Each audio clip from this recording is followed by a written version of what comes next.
사소한 일에 연연하기에 인생은 너무나 짧다. 우리가 사소한 문제로도 쉽게 짜증과 분노, 고민에 빠지는 까닭은 그 문제를 과대평가하기 때문이다.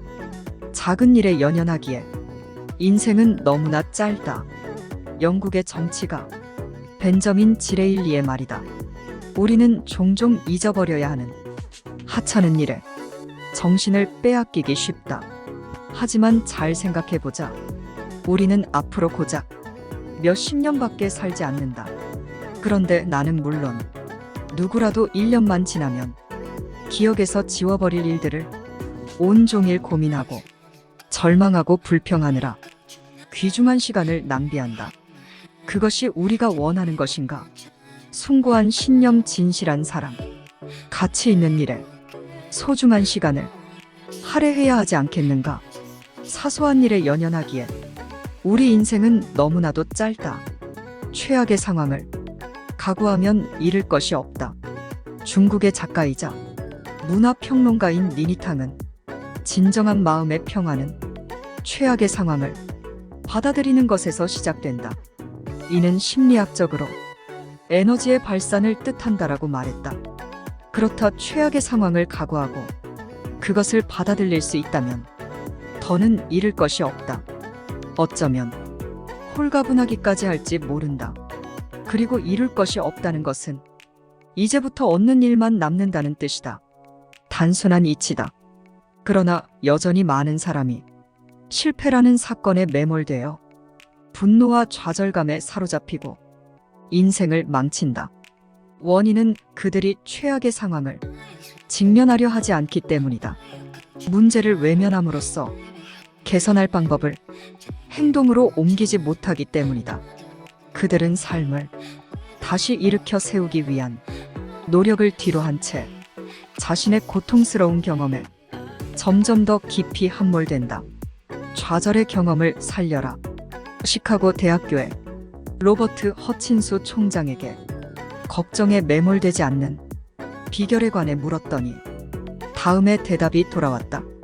누군가 내 몸을 던지거든 그것으로 레모네이드를 만들라. 나는 언제나 이 가르침을 따르기 위해 노력한다.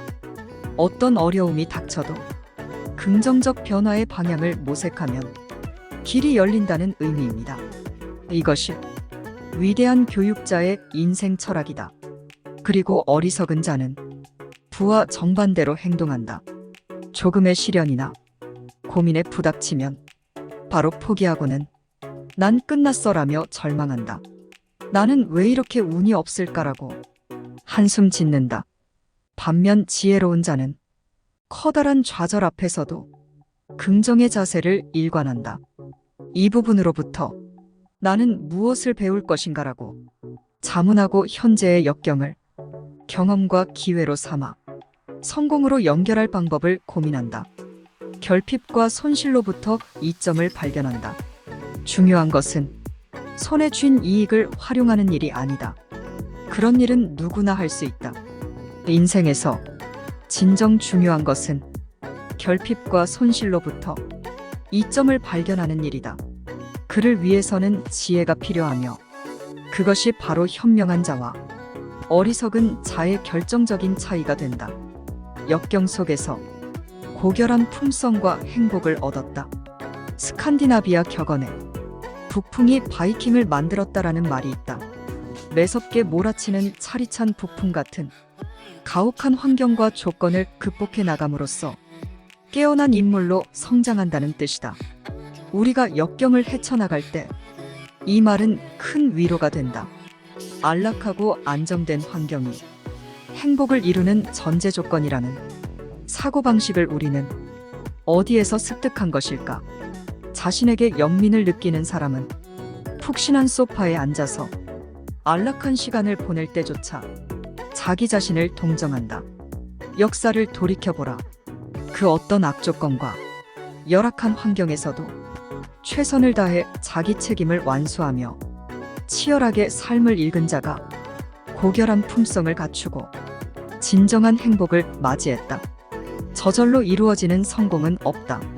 미국 역사상 가장 다재다능하고 현명한 위인으로 칭송받는 벤저민 프랭클린은 매일 밤 진지하고 철저하게 스스로를 반성하는 시간을 가졌다.